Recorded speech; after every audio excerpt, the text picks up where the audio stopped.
Os nacionalistas critican a política continuada de recortes da Xunta que din levou a sanidade pública ao bordo do precipicio.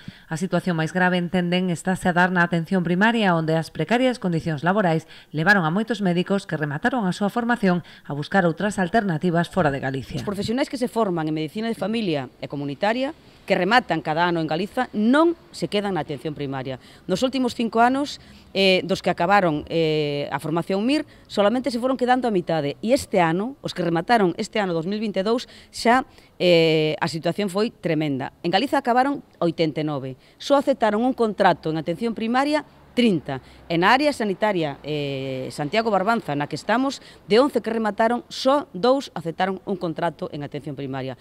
Evidentemente, o Partido Popular e a Xunta de Galiza terá que dar explicacións de por que os que se forman cos orzamentos públicos non queren quedarse en atención primaria. E non queren porque non son capaces de aguantar esta situación laboral.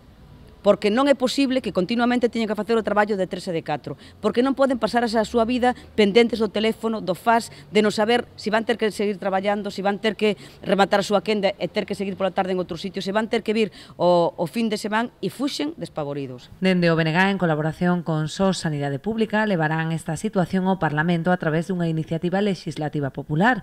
O obxectivo é dotar a atención primaria dos medios necesarios para evitar que se repitan situacións como a de Noia, que actualmente conta con tan só 4 médicos dos 8 asignados e carece de pediatra. Agardamos levar esta iniciativa ao Parlamento para conseguir que a sanidade, sobre todo a atención primaria, que ven de sufrir moitísimo durante este verán, poda obter máis recursos e obter máis profesionais para que a atención que merecen os veciños poda darse nunhas condicións que agora mesmo non se están a dar.